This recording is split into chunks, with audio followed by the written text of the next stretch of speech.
Hello and welcome back to this, our sixth and last in the series of reviews looking at the 1980s Scalextric catalogue cars. And today we're going to be looking at the Ford Escort Mexico. Now this is quite a famous car. Indeed, Ford won every rally from 1971 through to sometime in the early 80s, call it 81. They'd won every rally, Ford themselves. And of course the Ford Escort Mexico played a big part in that. So it's no surprise again that Scalextric had decided to model this car. Now the car itself first appeared in the 1974 Scalextric catalogue and was featured in each of the catalogues up to and including 1981. In 1981 we saw the two-tone Escort of Westwood Racing alongside this Escort. This is the C109 and the C052, which was the first of the Escorts of the Scalextric Mexico Escorts, shares in common the chassis with this car. And indeed I asked around a number of people if they had the same C052 chassis stamp on their C109 chassis, and they all said yes. Now that could be a coincidence, but if you know any different, please let me know. But as far as I know, all of the Escorts up to and including this one used the original C052 chassis. So when we look at this particular car, it is, in my view, it's very 1970s in its coloration. So these sort of ochres and oranges and yellows and browns and blacks, whatever colours you wish to call these, were very typical of the 1970s, the late 1970s. I don't believe that this particular car was modelled after any race winning car. Again, I've looked around, but if you know any different, please let me know.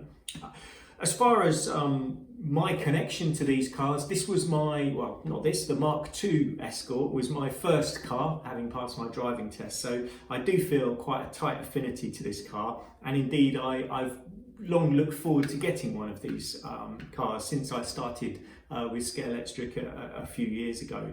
So here it is. It's a nice looking model. Obviously, there's no decals for us to look at. But what we do have is, as I say, the paint job. I mean, these are decals in a way, of course, but they're more to do with the paint job itself. And in our usual way, we have from Scalextric very nice shut lines. So you can see the bonnet shut lines, you can see the grille detail there, you can see the bumpers with the spotlights. We do have a bit of wheel trim, more visible on this wheel here. Of course, this being second hand, it's kind of worn off. But again, down the side, you've got some nice windows, nice shut lines again for the door. You've got a petrol cap at the back. You've got the vents at the back. You've got the lights at the back. You've got the number plate there as well. So again, they've done a nice job.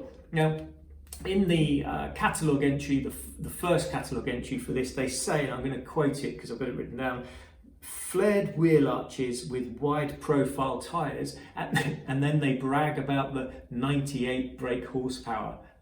So here we can at least see those lovely flared arches which have been reproduced here. Now, of course, the rear tyres here are replaced with new ones so that we can actually get the car running. But the fronts there, they're the originals, so they've got a nice patination on them, grip tyre. As always, we've got the same guide that we've seen throughout all of our 1980s cars. And we've got our Johnson motor as well. So again, that's the same as everything we've had. I did have to replace the rear axle on this car. So this is a more modern axle, a slightly higher tooth count. So again, a slightly faster car, but it doesn't really make that much difference if you ask me in terms of speed when I run this car, but we'll see that a bit later. And finally at the front, there is some detailing. There's a grille that goes around the outside of the headlights, and you can see obviously the headlights have been coloured silver, and inside we have our driver figure.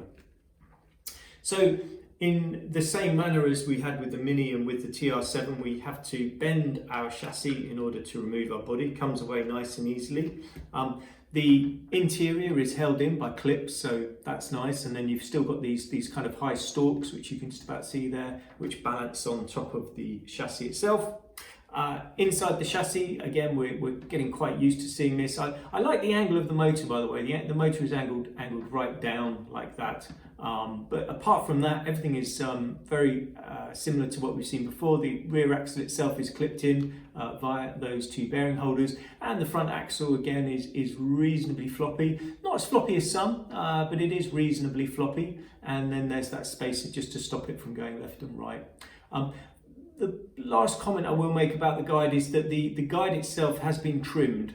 There was a shoulder underneath which would have made the car sit slightly higher, which has been trimmed off so that the guide sits a little bit more flush with the rest of the car. So that will probably help with our driving, but anyway, we will see how we get on in a minute. So that's it, very standard chassis, standard running gear, standard motors, a build that we're quite used to now, having seen these other cars.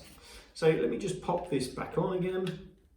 And again, it just sort of flex it out, flex it back on. I did just want to reflect on the wheelbase. I know we covered off wheelbases in the last video. We're actually talking about the guide flag distance, but you can see here against the Mini, it's a longer wheelbase, so we're expecting it to perform better than the Mini. And we can see here with the TR7, it's pretty much identical to the TR7 in terms of wheelbase, but width-wise, I don't know whether you can see that, because we've got these great big Formula One tyres on, the TR7 is much wider. So in theory, the TR7 should be a faster car, but we will see as we do our track test if that turns out to be true.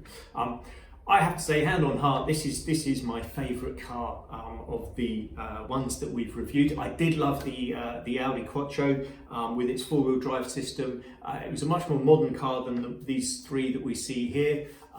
Still not as quick as the Ferrari 312 T3, which is our quickest around the track. But yeah, this is my favourite, probably because I had one when I first passed my driving test when I was younger.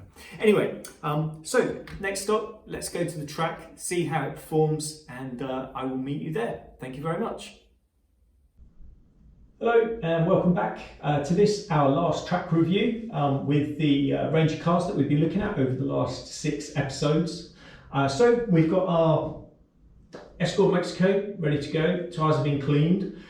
We have our lap times, so here you can see next to the lap times are Ferrari 312 T3, which has done 6.66 seconds, followed by Audi Quattro with 7.1 seconds. Then we have the Triumph TR7 just scraped under the 9-second barrier, the Metro 6R4 bang on 9, and then the Mini Clubman at 9.61. So where's the Escort going to sit amongst these? Remembering what we're doing here is not driving the very fastest laps we can do. My aim is to do 5 laps in front of you without coming off, so that you get an understanding of how the car performs just in a more casual environment. So we will have our lap counting system set up here. It's the usual system whereby as we go through the start-finish line, you'll hear this call out the lap time, and when we hit our 5 laps, it will all be over. The first lap is an out lap, so that doesn't count. So the next time we go through, it will count through 0-0. Now we've got the Ferrari here because we're going to run the Ferrari after we've run the Escort, just to kind of reacquaint ourselves with that time, because that time is so much better than anyone else's time that we've managed to achieve so far. So without further ado, let's see how the Escort does.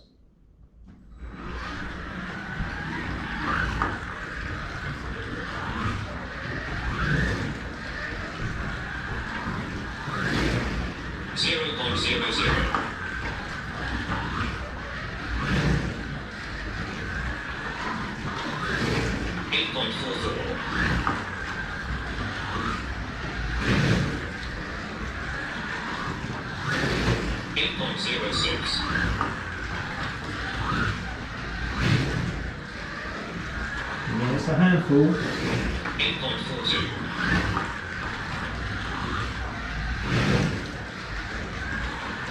But it's brilliant.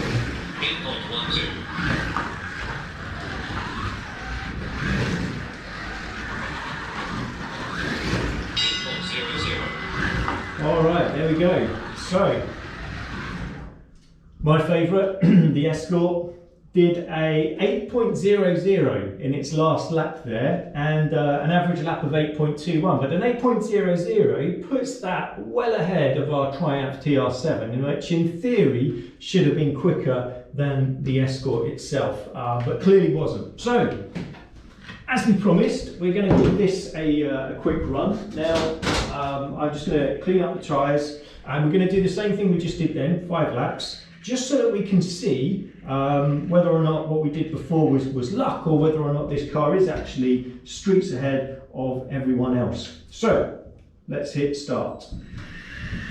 Drives very differently to everything else, this one. It's nice and quiet, but it doesn't have any brakes.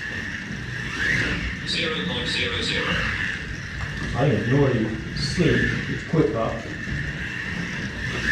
7.23. So a simple 7.2. 6.97. 6.9. 6.97. Another 6.9. 6.87.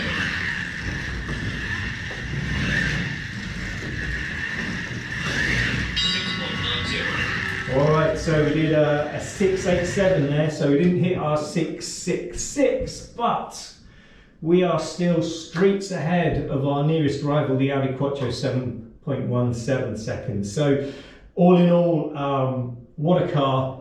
First seen in the 1970s, I think 1978, something like that. This car was first seen, and it also had a very long tenure, albeit it wasn't using this livery. They changed the livery over the years. But in terms of the best performance car, the easiest to drive, the quickest, etc., it is without doubt, from the 1980s cars we've tested so far, the Ferrari 312 T3. Now, interestingly enough, obviously this is a Formula 1 car, so you would expect a Formula 1 car to be faster than all of those other cars. And indeed, I did do some research to look up, if I could find them, some lap times for the other cars that we're racing. So you've got the Metro, the Mini Clubman, and indeed I did manage to find the Escort as well, the Escort Mexico, not the Audi Quattro, not the Triumph TR7. But between these three cars, the Metro, the Mini and the Escort, running on the Brands Hatch Indianapolis circuit, this is actually how they fared. The Escort was the quickest, followed by the Metro, followed by the Mini Clubman. So when Scalextric said, and I read it out about 3 seasons ago, three series ago, when they said, you know, they try and develop cars that handle with handling characteristics of those cars, well, maybe they've done it. Maybe that's exactly what they've managed to do here. So obviously, if an F1 car should be the fastest, potentially the Audi Quattro 4-wheel drive should definitely be the next fastest. And then really between the Metro, the Triumph and the Escort, well, you know, who knows? I mean, it could be that it is this. I would have thought maybe the Metro 6R4, but who knows? I don't think that that's a bad result. Please, if you've got any comments or any sort of like feedback for me, let me know. But from our initial series of 6 cars from the 1980s, that's a wrap. The next set will be the 1990s. I've got a lovely set of 6 cars all lined up and ready to go. All very different from what we've looked at already regarding the 1980s. We kept this series to a particular type of car. Not only did they not have any lights, but they were all magless, so no magnet cars at all within this group. So now we're going to move into a new era with Scalextric into the 1990s, and it's a very interesting era for a number of different reasons, which we'll highlight as we go through that. So hopefully you've liked what you've seen, and hopefully you'll be looking forward to seeing some more. So please like and subscribe, and I should be releasing some more videos of the 1990 catalogue cars over the coming weeks. Thank you for watching.